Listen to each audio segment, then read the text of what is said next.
That's it. Very good. Excellent. Wonderful.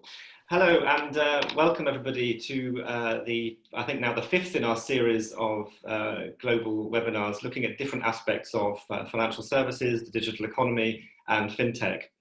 We've had an incredible range of conversations over the last few weeks and this morning's session, or this evening if you're in Asia or Australia, as in the case of Jane today, certainly lives up to that standard. We've got an incredible range of people today that are going to be talking about quite a big subject. So I don't think we can possibly come up with all the answers today. But what we do want to do is to give you, the viewers, a sort of sense of the direction of travel as the world comes out of lockdown into what I think we can all agree is going to be something of a new reality in some shape or form. And really, I think, ask ourselves a question, because we've all been reading so much, we've all been writing so much, there is so much uncertainty, but really to ask ourselves the question, what is going to change coming out of this? And more importantly, as we move into the rest of the decade, what needs to change to both build resilience for the future, but also to help or minimize rather the disruption that events like these can cause, because clearly we live now in an increasingly online world, and the digital economy does presumably provide us the tools to mitigate some of those risks and keep life running even through some of the most incredible challenges and global events such as this. I'm just going to run through, I'm not going to run through some slides, but I just want to focus on something which kind of lends into the discussion today. We launched a ranking of global fintech ecosystems at the end of last year. It will come out in the shape of a live index that you'll be able to interact with later this month. What really came out of the, what was very interesting and what came out of the rankings was that when you look at how fintech has developed, traditional to carry this as hubs any longer. What that means, I think, if you look at the list that's on the screen there, nearly half of the world's international financial centres are not in the top 40 global fintech hubs, and what you're seeing is many centres from emerging markets, from India, from small places like Vilnius and Lithuania, coming onto the scene and proving that finance is more than about London and New York and Paris. And I think that kind of lends into the discussion that we want to have today about a digital economy which is quite different for many reasons, not just because we're all locked at home at the moment, but quite different for many reasons. And I think that does sort of colour how the world and how we should think about the world coming out of the pandemic. I'm going to now hand over to each of our panelists in turn, who are going to give their perspective. And Sorcha, to put you on the spot, can we tell us your perspective and I guess your shape of, your view of the shape of recovery, and your perspective, where you come from in the sort of the landscape in terms of what you think needs to change to create a more equitable, digital economy that works for society at large. Well, first of all, thank you so much for the invitation, Simon, Denise and Alessandra, and indeed the opportunity to sit beside Jane, Darshita and Kevin, who are three of the big influencers of change in their respective geographies, but also for the fintech industry and what's coming next. My own perspective is greetings from Ireland. It's sunny at the moment, which is nice to see as we're in lockdown. I guess where I'm coming from, I don't know how many people online follow my pretty vocal perspective on what's been happening over the last number of months. My background is corporate and treasury banking, but since 2016 I've been solidly in fintech and also studying and observing blockchain and most recently cryptocurrency. I mean, who hasn't? It's been up and down over the last little while.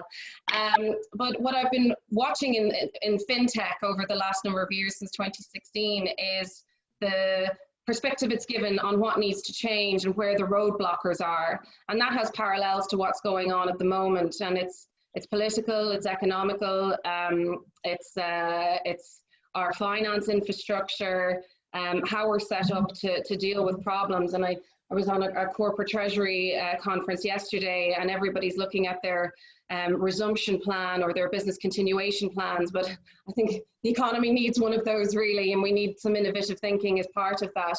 But the problems I saw since March in COVID world, having come back from the London fintech scene, was that rather than looking at the new products, propositions and solutions that we've been working on since the last recession, we've reverted back to loans and overdrafts and the banks that didn't serve SMEs in particular and startups during the last crisis. So we default to the infrastructure that we already have, and we know that that doesn't work. And it's not bank bashing, but it is a challenge against governance because it hasn't delivered.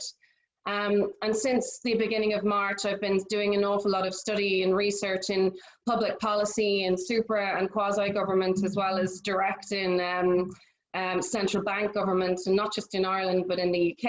And what I happened to see was that the same problem existed in every single economy, particularly the Western worlds.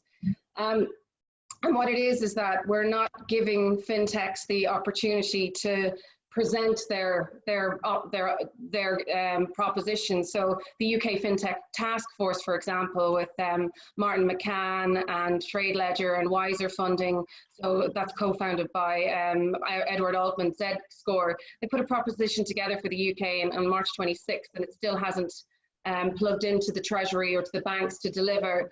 And there's other individuals around the world like Saul Fine from Innovative Assessments, who is revolutionizing how SMEs and the underbanked and micro businesses act finance through psychometric testing, and trying to network these people with the hierarchy structures in order to get a different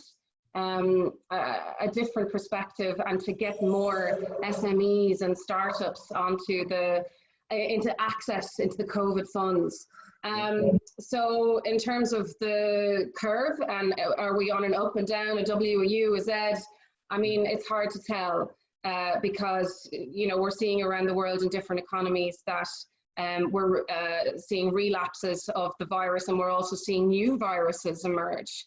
So we can't really plan. We just have to use the people that have been, that are prepared to work into the unknown. And I think we exist here on that panel today. Thank you very much, Sorcha, for that. Thank you. Darshita, perhaps we can turn to you. I mean, your focus does sort of lead quite nicely on from what Sorcha is saying there, this sort of concept of a reversion to type. And that is something that I think all of us can agree on, we sort of would find rather dispiriting. Your focus is at the intersection of sustainability and technology.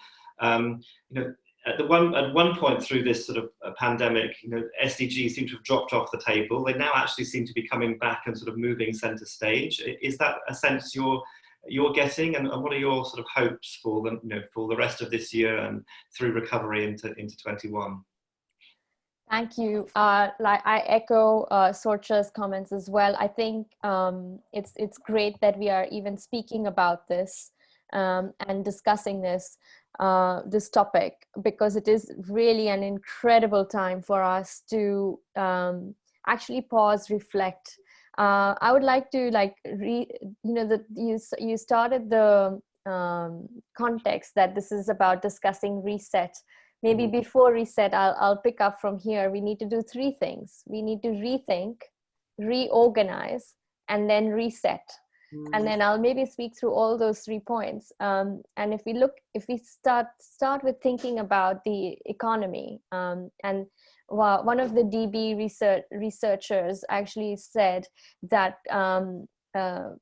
in some of the high-risk COVID areas, China actually took the banknotes out of circulation, what that's pointing to is a digital economy, and a digital economy is here to stay, and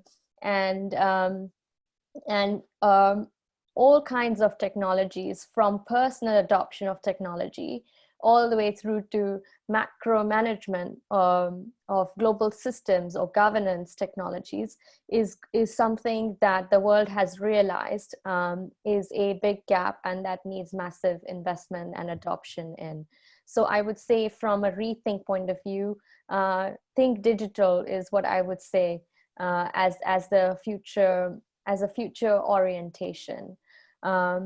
Anything and everything that is not digital will become digital in the coming years, for it to be sustainable in the future economy.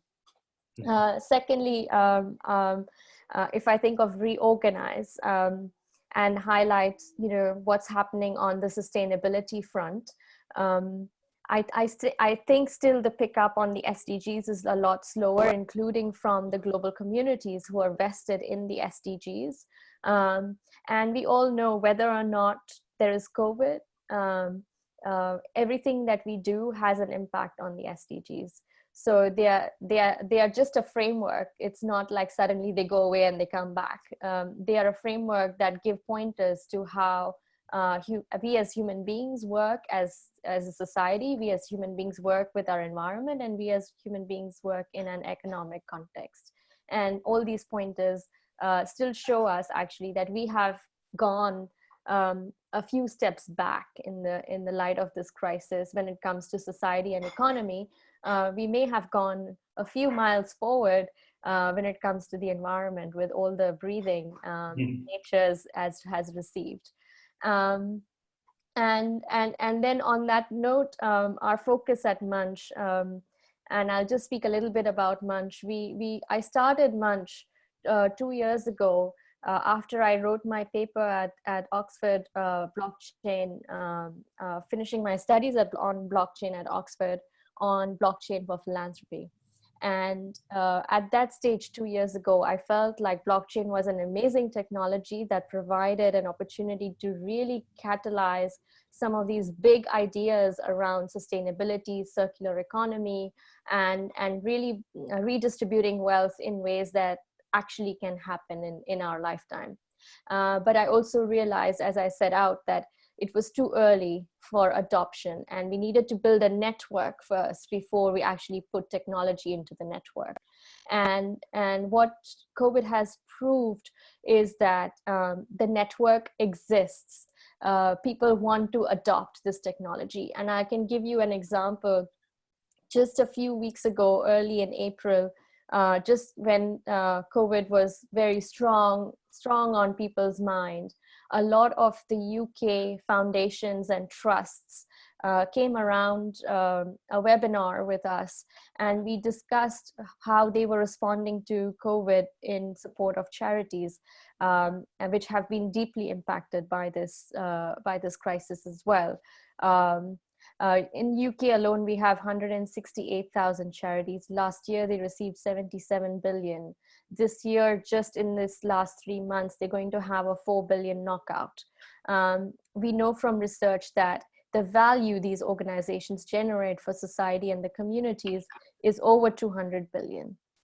And so we see a massive imbalance in the demand for funds to do critical work and the supply of funds in this tight environment to actually deliver those kind of services to deserving and worthy communities. And so what came through from that was people actually sitting around the table saying, I'm doing this, I have put 70 million towards philanthropy, but I actually don't know whether it's enough and where the gaps are. So I would say this is the first time in the history of UK philanthropy that actually the big heads are sitting together and actually sitting down and exploring how they can participate in digitization of the philanthropy sector itself. And we are proud to be part of that movement and being able to provide tools and technologies to make that happen. And finally, just on reorganize, and just like zooming out and back, and beginning from where I started, which is an amazing time to reset the economy. I feel we all would concur that the rules that were set out many years ago, hundreds of years ago, as to how an economy should function and a win-lose game is not needed in this new era of who we are. We can learn from what didn't work in the previous economic context and reapply it into digital economies, so that we don't repeat the same mistakes that we know don't work for most people in society. Including for nature. So my parting words on this topic would be something quite simple, which is, and it is really a note for us to all galvanize our strengths and action, and really set a precedent to be early adopters of and really be early promoters of technologies and ways of being that enable us as humans, as companies, and as countries to really come out of this crisis a more united species. Thank you very much, Darshita. That's a nice positive message for today. That does also move quite nicely over to you, Cohen. I think that what Darshita is talking about there, that interesting number that she quoted, sort of 77 billion that the charities raise, but the 200 billion in terms of the value that they deliver. That there is a kind of mismatch, isn't there, between innovation that's out there and the innovation that necessarily gets the money and creates a business of scale. You're working on a really interesting model, which is looking at a new way of allocating capital, or a new way of sharing the benefits or the dividends from success, I suppose. Tell us a little bit about what's your reflection on what Saoirse and Darshita have said, and your view of how much more popular, or how much more momentum is your type of activity going to acquire over the next few months? Yeah, thank you very much, Simon. I guess I really like what Darshita said earlier, and when she started by saying, well, let's reset, and she then quoted 3 words, which was very powerful. So I thought about mine as well, which are redistribute, realign, and remove. And that's pretty much what I think the discussion for me is going to be about here. It's how do we redistribute wealth, how do we redistribute the risks, and then how do we empower more people to benefit from the upsides of the financial market in particular. The second point is, for me, realign. I think we hear it in charity, but we hear it pretty much in every single industry, is how do we realign the interest of the shareholders and the market itself, so that we do not go into different directions and we serve a societal purpose to certainly reduce inequality in some ways. And that's very much the core of our model, and I can come down to that a bit later. And the third one, very interestingly, remove, because the concept of raising money is completely flawed, and the concept of growing innovation is completely flawed. There's a lot of people that always think that in order to be an entrepreneur, I need to go and raise money.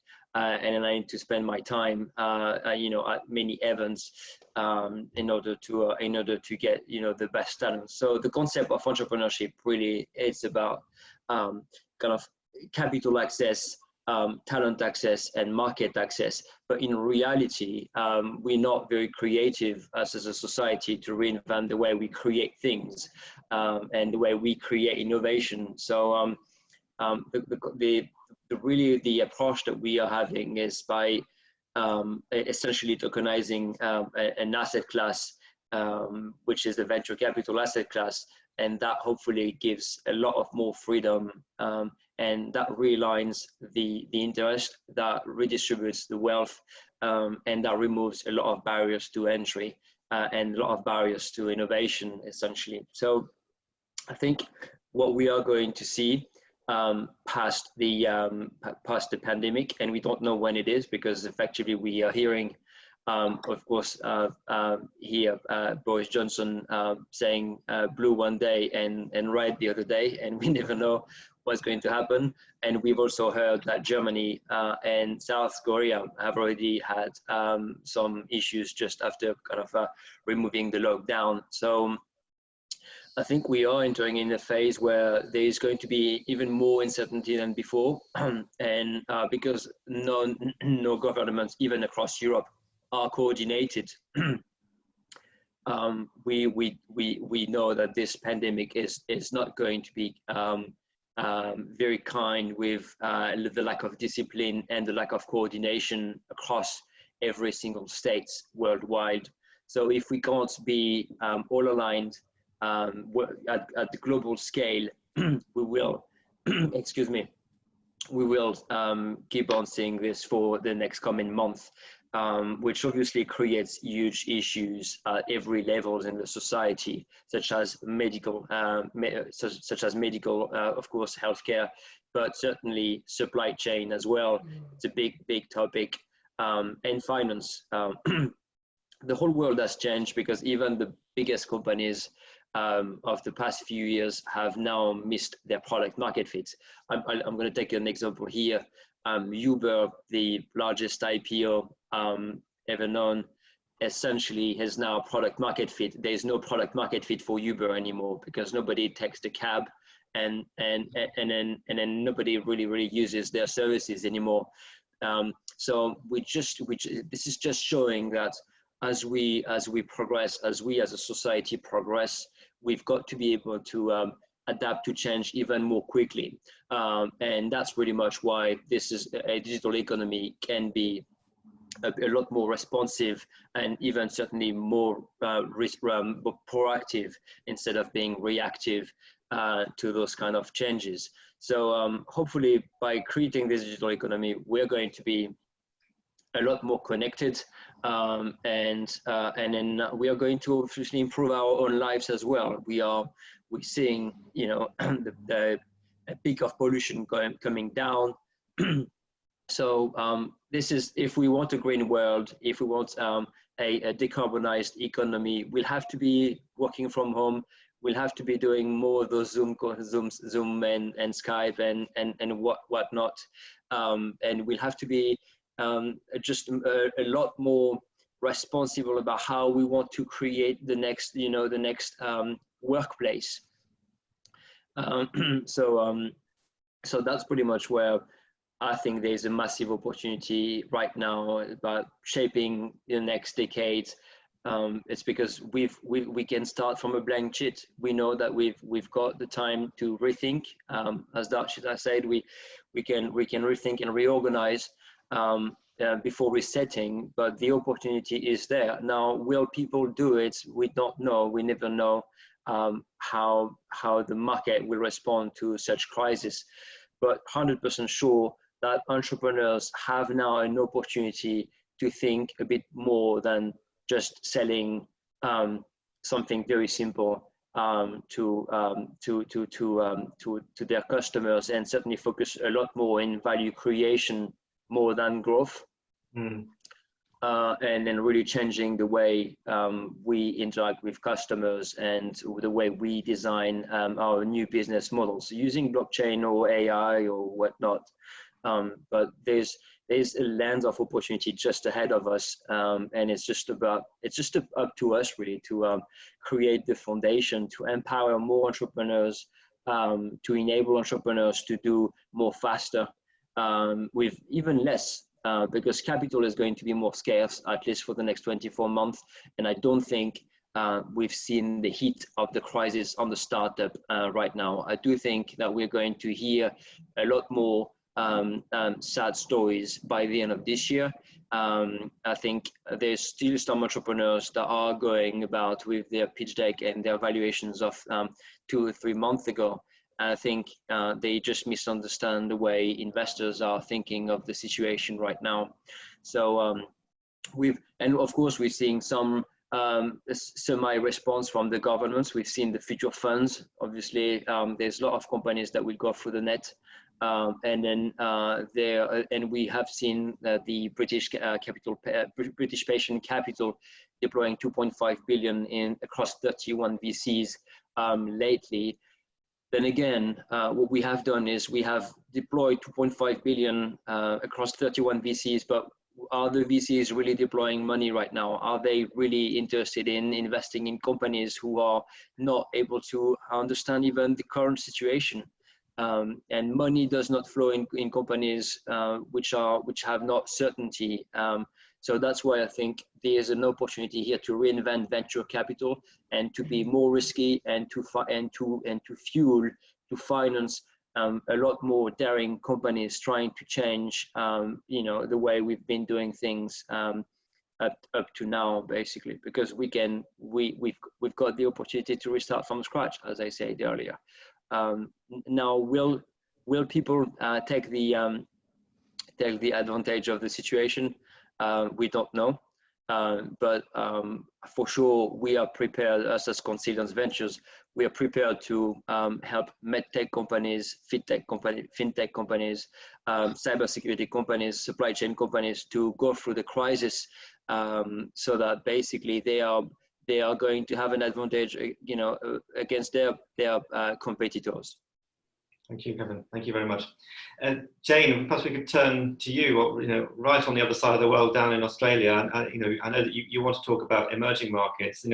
A lot of what we've seen the last few months, really, I don't want to sound too much of a doom monger, but it's really it really seems to have moved, the world away from the Western model, at least in perception and perspective. The countries that have handled the crisis best are not the places that one would have assumed a few years ago.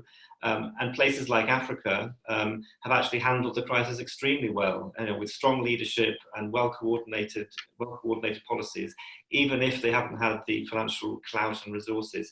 What's your perspective on the emerging world now, and are we going to move into a new time for emerging regions? So thank you very much, and thank you to all the panelists for those great comments.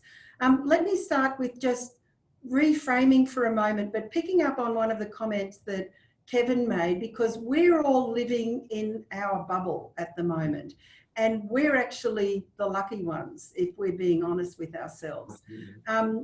And I think that what we're witnessing, however, is a global governance failure. And Kevin raised this issue.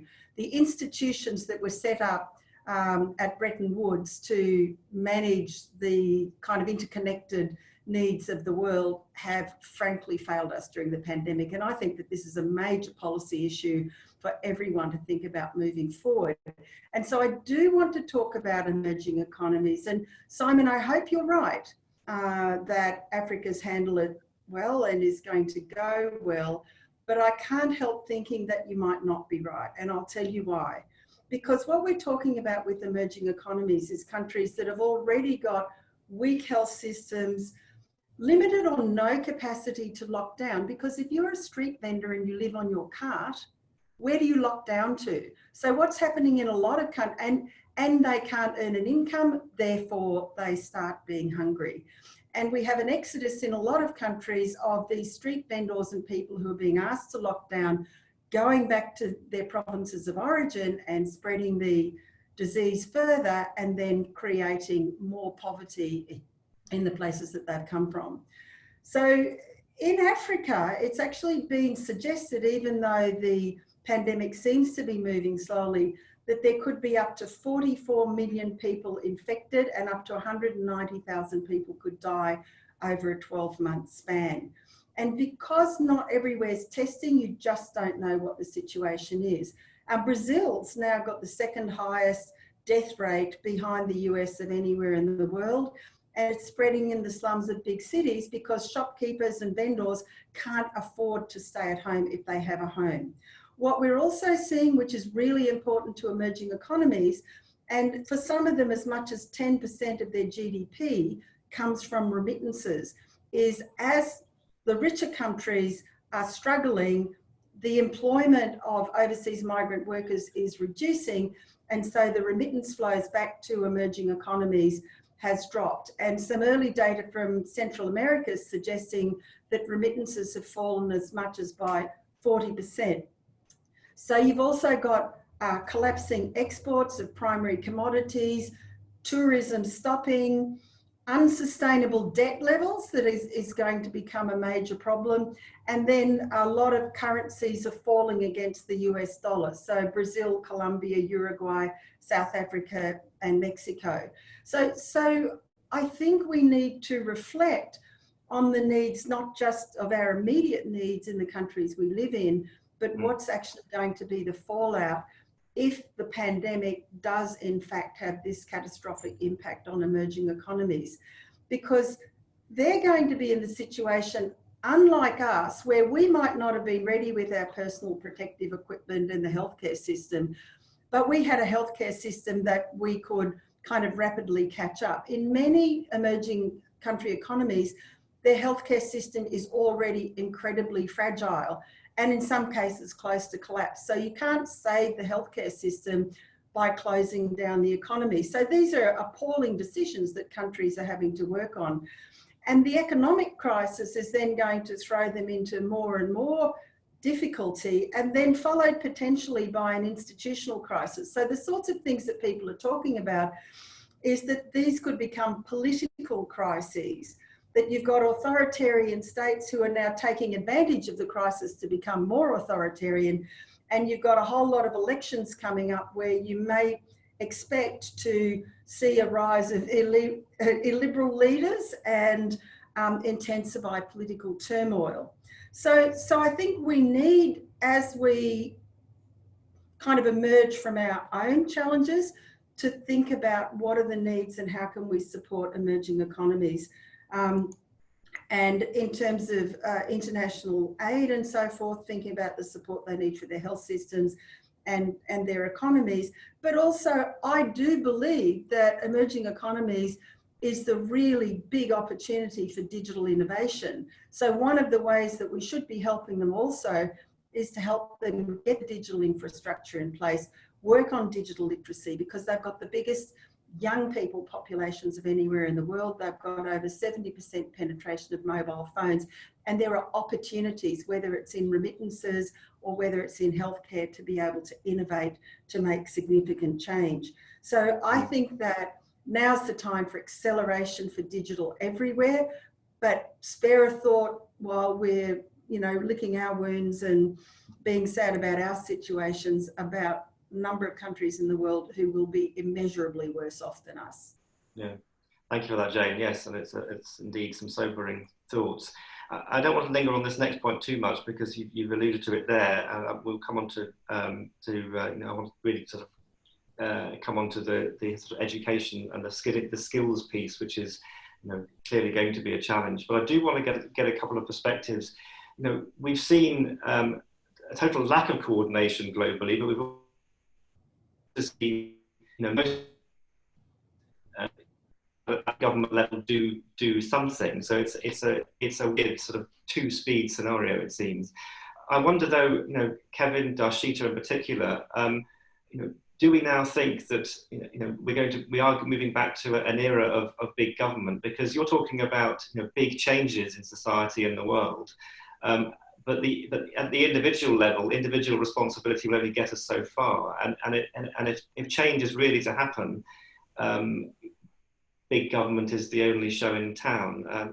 Kevin, from an investment perspective, you know, the shareholder model. You know, we've now seen a stock market that last week, I think the Nasdaq was higher than a pre-crisis levels. You know, so there's a massive disconnect, and I don't see any kind of momentum or desire to change that dynamic. What's your take on, you know, where do we go from here to kind of move towards a more progressive model that you're talking about? Well, there are a couple of questions in your questions here. So, I guess will we see more government intervention? I guess yes. It will be almost like a necessary evil. But the corporate, but we're still very much we're living in a world dominated by corporate. So it's very important to reinstall this balance. There's definitely now an opportunity more than ever for governments to actually understand a bit more about what's going on in their own within their own borders. And then your last point about how fast can change happen and how people will understand a bit more the concept of money, and then that disconnection between a large part of the population that really don't care about how money is created and really don't feel the need to learn the financial system and how things are and how money is moving, because you don't need to understand the financial market or even the financial system to go and buy a car or to do a mortgage. So it's that easy for people to get lost into traps which can be irreversible. And it's simply because there's way too much confusion out there about where the money comes from, and then on the other hand, some people understand how the money is being created and therefore exploit different assets, and that's why the capital market picked up back again. But every crisis, you have to the economy cycle go through a W, not through a V. It will go up, it will go down. But I'm going to be quoting Ray Dalio, founder of Bridgewater. I don't think we should be trying to time the market right now. I think we just should be sitting on capital and making sure startups are having access to what they need. I'm looking at it from our point of view. We are only trying to create everything we can in terms of expertise. We're wrapping our service. We're wrapping our service around our startups with packages of crisis management, reputation management, HR, legal, and so on and so forth. Because at the end of the day, the expertise matter, not the capital. The expertise matter. And most startups don't really think this way. They think money first and then talent second, whereas it's the exact opposite. I'm sorry, I'm going to sound a bit harsh here, but you can give a lot of money to some people that don't know what to do with the money, and then and everybody know how to spend £1 million, right? Not everybody can know how to make £1 million. So, and not everybody knows how to manage £1 million. So this whole concept of startup success, created by mostly the media, saying that it's all about raising money, and then you can have your article on all of the big media firms, all of the big media companies, because you've raised an X amount of capital. It's a fallacy. It's just a fallacy. I think people should be a lot more educated about how entrepreneurship is created, and then entrepreneurship is created out of necessity. Innovation is created out of necessity. It's not created because you are depending on the amount of capital available in the market, right? Otherwise, if you have capital available, then you are not an entrepreneur anymore. So this kind of lack of understanding of what really equity and shares are and capital are when you are a seed company and a Series A company. It's a very interesting thing to do, to observe when we have conversations with our applicants or potential investee company who says, "Oh, I'm looking only for capital." We're saying, well, if you're looking for capital, why don't you create a bank then? Because you're not creating create a bank if you're looking for capital. If you're looking for expertise, if you're looking for real knowledge, know-how, and then real resources to get you going and then create more value for your customers, then we are the investor for you. But if you're only looking for capital, there are plenty of people that will deploy capital for you right now, without really looking at what you do, because you have an SCIS or an EIS eligible company, right? So there's a lot of confusion, unfortunately, right now, which needs to be discussed. It needs to be discussed. It needs to be. There's almost like an entire education piece here about equity management and cash management. Yeah. Darshita, do you have a take on what Kevin is saying? And we talking about again about big government, sustainability, real sustainability, long term. Yes, one can say that less movement of people, less air travel has really helped the world sort of breathe again. But we all probably know that that's not necessarily going to last quite in the same way that it has. So where do we go from here? Yep, I think you're on mute. Thank you. I'm going to join the statements and then split the answer if that's okay. So firstly, as a one statement, I think we entered COVID at a time of business high. No one expected this coming, and also having been deeply immersed in the SDGs and the challenges and the huge ambition we have. We know we also entered this at a time of societal low. We entered this at a time of a deeply fragmented global society. And so I think, what we learned from COVID is that it didn't discriminate. It hit us all.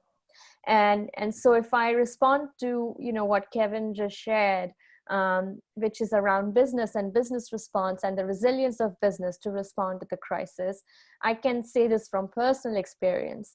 As a business, I didn't see it coming in like a futuristic sense, but I knew that capital was going to be extremely important if we had to survive as a business. And as a team, we renegotiated who gets paid how much during this time, so that we can actually extend our runway and bring the talent we need during this time to do the things we have not been able to do before.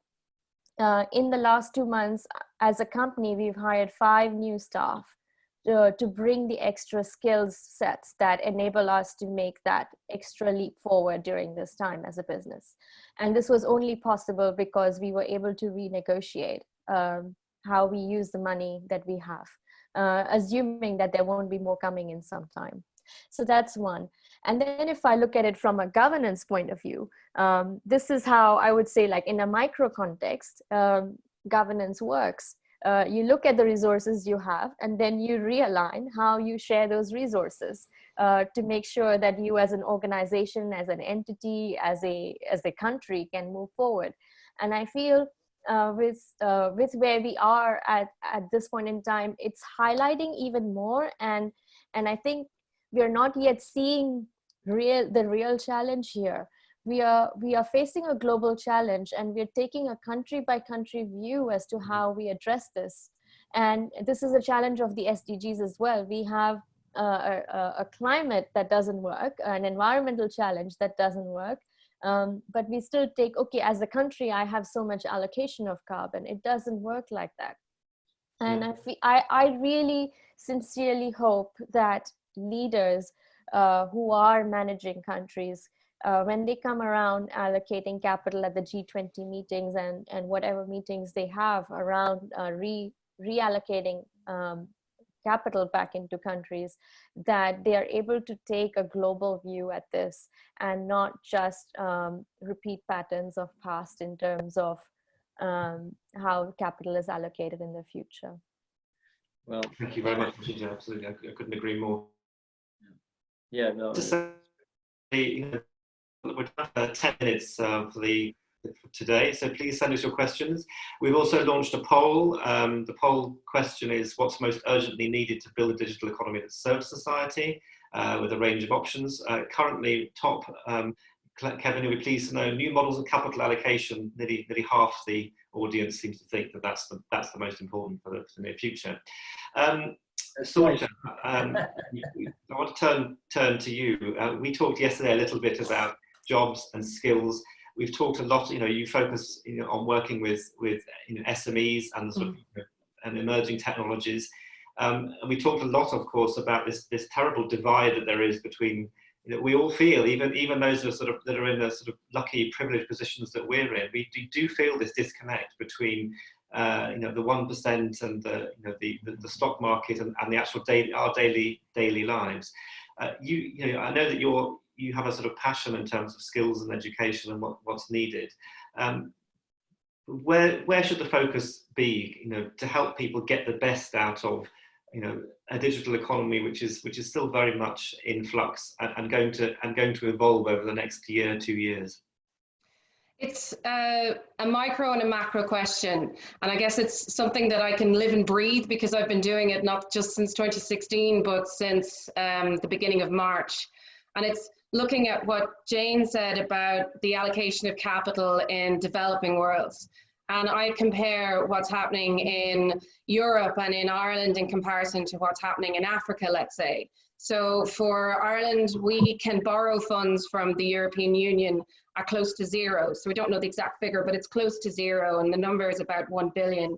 But what's actually gotten down on the ground to our 248,000 SMEs is less than 25 million since the beginning of March.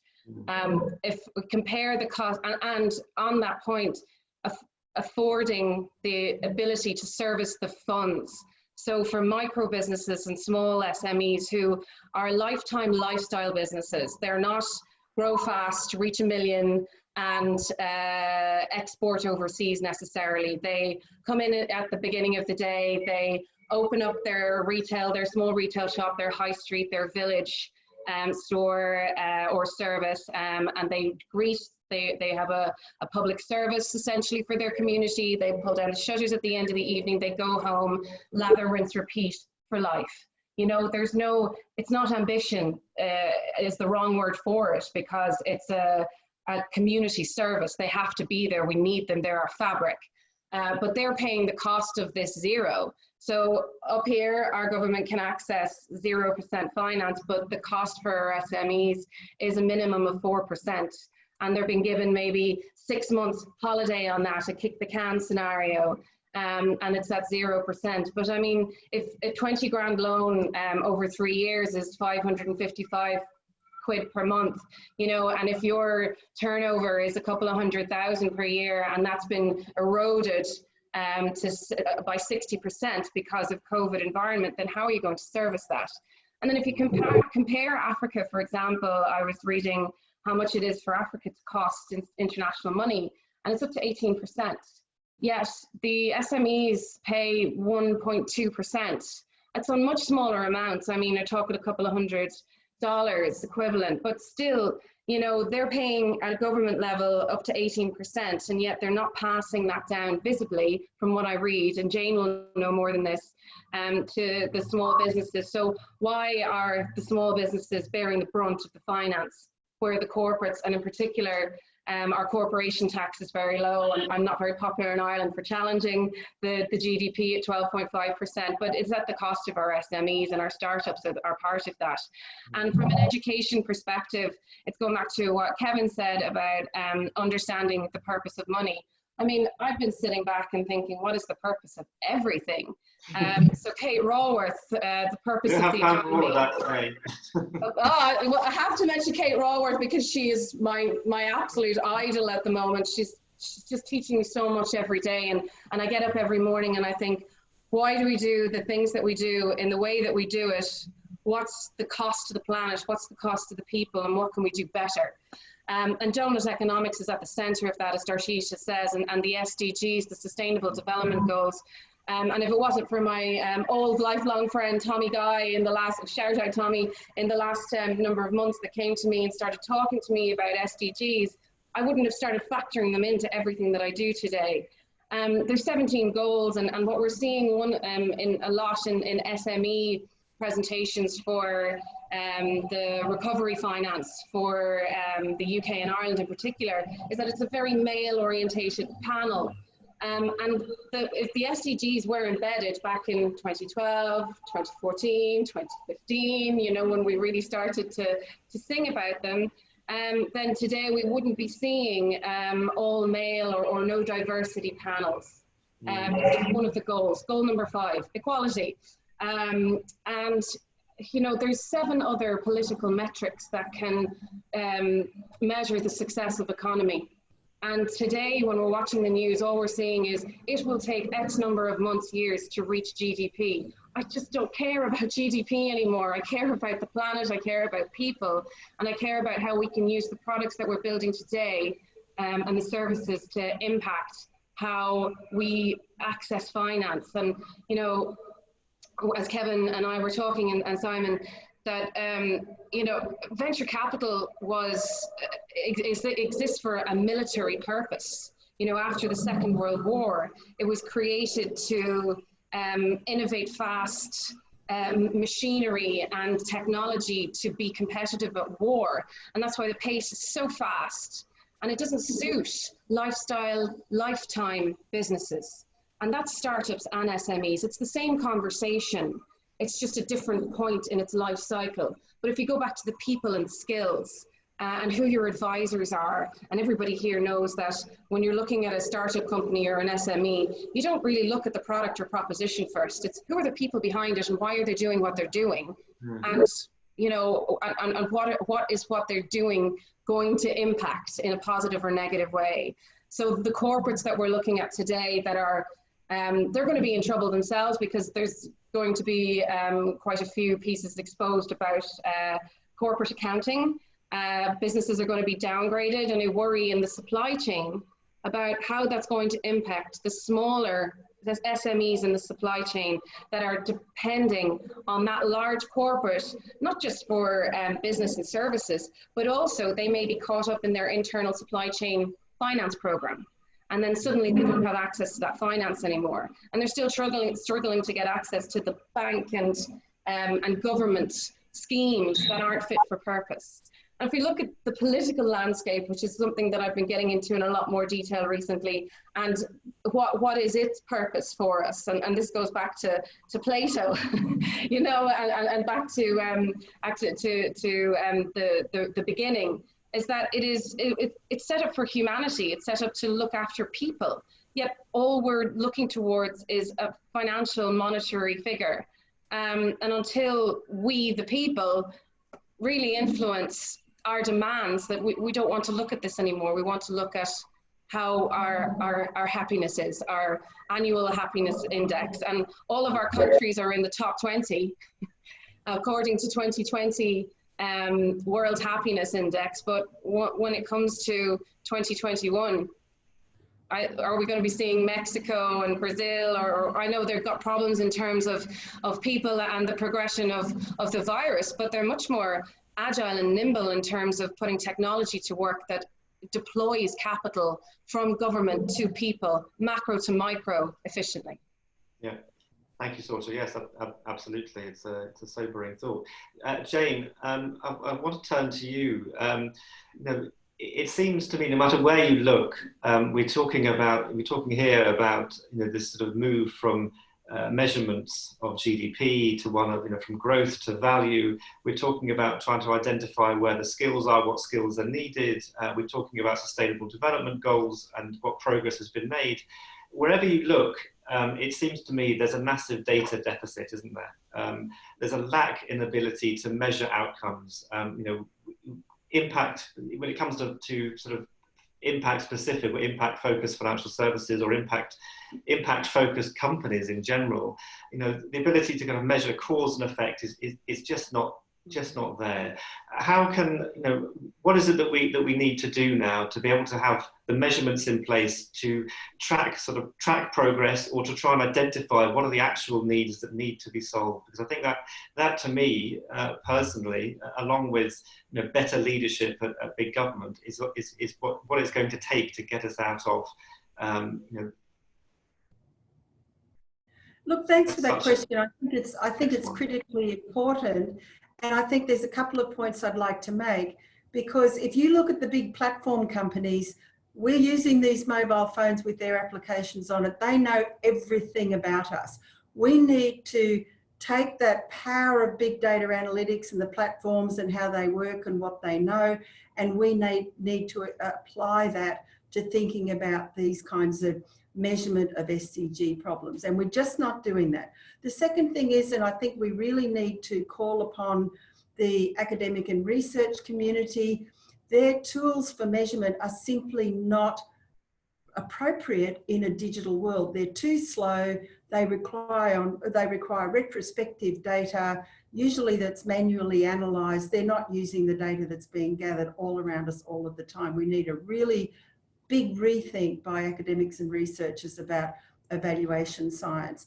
I think you need a big rethink, as people have been talking about, is what is our global economic system, which has to be more than about money and GDP. It has to be about people and planets, and we have to find a way to measure it.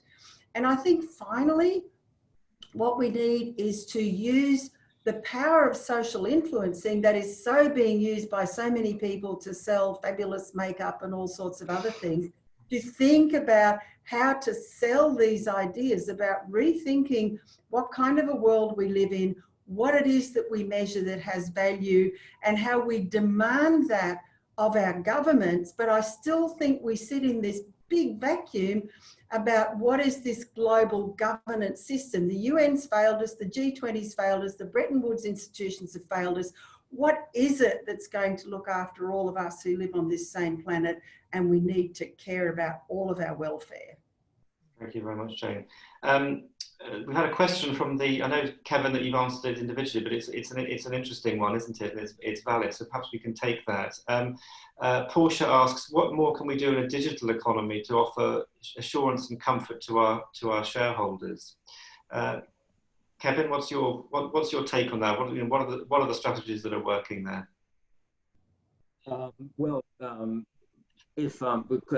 Actually, blockchain is very much a tool, right? And Darshita talked about blockchain earlier, so I'm going to pause for a moment about the potential of blockchain right now. Blockchain is a tool that we are not yet fully aware of, and we don't even know how to use it as a human. It's good to remind ourselves that Bitcoin in the very beginning was not adopted. It was obviously not seeing any market pool, if you like. The first car was obviously not something that people really liked. They used to have their horses, and then you offer them a car. Change is extremely hard for us human. We are extremely bad with change and adoption of change. So I don't think we really explore all of the different facets of the potential new business model we can create with blockchain, which then leads to my answer here. How do we create more value to our shareholders? For us, works by tokenizing the shares of the investment vehicle we have created, so that we have turned the equity of our ecosystem into a digital and fungible assets, which then aligns 100% the shareholders' interest with every single experts in our network working for our startups, so that even our experts are receiving the same returns that the shareholders. 100% is aligned. We are removing the 220, the management fees, so that 100% of the capital is put to work. And the compounded effect of this is quite substantial, because if you're saving 20% of your profit year on year, I guess we can ask Warren Buffett what it does. And then third, what's really important is that we remove all of the intermediaries. We don't need intermediaries anymore, because we are living in a trusted ecosystem where everybody shares the same values. And what we have created is something that basically brings the people with the same value together to help companies to get off the ground. And then that has so much value that it benefits to the shareholders in the end, basically. It's because it's just common sense, isn't it? There's more money putting to work, and there's more alignment, and hopefully family offices who are looking at long-term investments, they can buy into a very diversified new asset class that we have created, and they can finance medtech companies, cybersecurity companies, space tech company, and whatnot, without even knowing all about those industries. But they can obviously support impact as well, and then they benefit from the returns of a very diversified asset class. So it's really much about spread diversification, and the portfolio size is much bigger than what a traditional VC can do as well. So we believe that the traditional venture capital model doesn't really work for seed and Series A company. It does work for Series B and Series C and beyond, without any doubt. And that's at the point where about 50% of the money goes into Facebook ads and Google ads. But before that, there's a lot more work than just fueling marketing, right? There's a lot more work. There's product market fit, there's coaching, there's technology development. There's so much. It's not all about money. So we really wanted to create something that would serve seed, pre-Series A and Series A entrepreneurs to basically get a competitive advantage by benefiting from a pool of very experienced advisors, exited entrepreneurs, investors that would work with those companies, and then provide invaluable advice and work for those companies. It's not all about advice; it's about work here. And in exchange of that, those experts they get paid with the interest of the ecosystem. So it's very much aligned. Thank you very much, Kevin. I'm afraid we must leave it there. I'm going to come to each of you just for a final reflection before we close. Most people from the poll seem to agree that a new model of allocating capital is required. Interestingly, a reflection at the time was I think only one person said that game-changing regulation by government was required. So it says more about lack of faith in current leadership than it does about the need for it. Jane, perhaps we can sort of come to you first for a final word. We come back here next year. Where will we be, and what hopes do you have for a post-pandemic economy that sort of tackles some of these issues, or at least begins to address them more directly? Well, firstly, I hope we've got a vaccine in a year, because that will enable us to get out and take some of the reflections that we've all been learning. Our lives have been inexorably changed by this. That opens the possibility that we can reimagine the future. And so I hope in a year's time we've got a vaccine. We've learned a lot of the lessons. We haven't gone back to the old legacy ways, and we've really accelerated the digital economy and the revaluing of the things that we count and measure. Thank you very much, Jane. Kevin? Well, I guess there's no better answer than what Jane said. I'm afraid. Let's obviously find a solution to the current crisis. There are two crises. There's the pandemic and there's the economic crisis. I think we can find a treatment for COVID-19. I'm not sure we can find a cure for the economic crisis that we're going through right now. I don't think we're seeing the central banks doing the same mistakes that we've done in the past. So it seems like it's going to be easier to find a solution to the virus. It's going to be easier to find a vaccine than actually finding a new model to reinvent our economy, unfortunately. But I do hope that there's a wake-up call here, and then global leaders are understanding that you can't solve the problems with the same thinking model that you have created the problems with, essentially. So, but it's almost too late, unfortunately. Central banks have announced their solution, their plan, and we're going to see an interest rate down to zero for in almost 10, 20 years at minimum, and then the rich are going to benefit from this, because all of asset classes are going to go up again, but there's going to be a lot of people that are not going to be benefiting from that upside because they just don't understand the mechanics. Yeah, thank you, Kevin. Sorcha? Yeah, I guess there's a couple of things. Number one, I think I'd have a little bit more hope that we can influence change, because we have seen some indications that models have worked on a micro basis in huge states. So, for example, in the USA, what Caitlin Long has done for Wyoming in influencing, I think it was 16 blockchain laws in 2019 alone, and it has quite a different structure and appetite for blockchain and Bitcoin because of what she's been doing on the ground and influencing for the last few years. So shout out to Caitlin Long. Marjorie Kelly, who is a social entrepreneur and has been impacting change on the ground in different economies. She talked about the Preston in the UK, a model that nobody seems to know about. It's a country. Nobody's heard of Preston. Pardon? No one's heard of Preston. No one's heard of Preston, but the model. So I heard about it on an Australian show delivered by two Americans.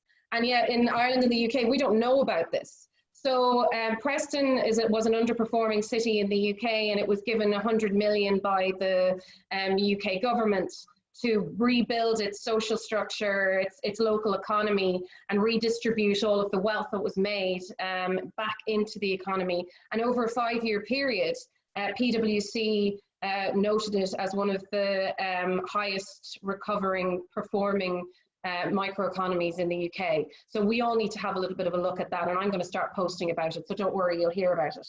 And then also, how can we start to embed the metrics of SDGs into our economies and get it in front of our politicians? So communication is so easy in the digital world. None of us have met in person yet, but do you know what? Everybody's so accessible through LinkedIn, through Twitter. If you send a message, I found a guy called Steve McFeely online. He works for the United Nations, and he put metrics on the SDGs and actually created a blueprint advisory piece to implement it into working order, and that was back in 2017, and it hasn't seen the light of day, but I've been telling Steve we need to get him out and about. So yeah, I've got a lot of faith. I'm really optimistic. I'm going to keep talking to all of you, and I'm really looking forward to seeing how we can really come together to make this work. Great. Well, if the world could have a fraction of your energy, I think we'd be in a much better place. Darshita, you've got a lot happening at your end. I think you mentioned you've got a webinar coming up this afternoon, so do feel free to promote that now. What are your hopes for the year ahead? I think I'm going to echo on a macro scale just exactly the words that Jane used, and my sentiments match that as well. On the webinar front, this afternoon we are hosting a spotlight on Africa with some Africa-focused entrepreneurs and philanthropists. So if anyone has a specific interest in Africa and wants to deep dive, they're welcome to join at 4 p.m. You can sign in at maanch.com, MAANCH. In terms of just a quick spotlight on what I would like to see happen in the next year is, I feel from COVID, a blueprint is emerging of how we come around global challenges. And I wish us a year of learning and a year of fast failure in implementing solutions that enable us to and come to the right solution that enables us to become a truly global collaborative community in ways that we have not collaborated before. And that applies to how we collaborate around social issues, environment, as well as economies. Thank you, Darshita, for that great message indeed. I like the sentiment, a year of learning indeed. Well, we leave it there for this week. Thank you again to all our panelists today. Thank you to those that attended and joined us, took part in the poll, and for your questions. We're back in a couple of weeks, 28th of May, looking at Asian fintech. We did something a few weeks pre-crisis on Asian fintech. It'll be good to see how the needle has shifted in the intervening period. Thank you to Jane, thank you to Kevin, thank you to Sorcha, thank you to Darshita. It's been a great conversation. Thank you so much. Stay safe, stay sane, and we'll see you in future. Take care. We'll see you soon. Thank you. Bye. Bye. Bye.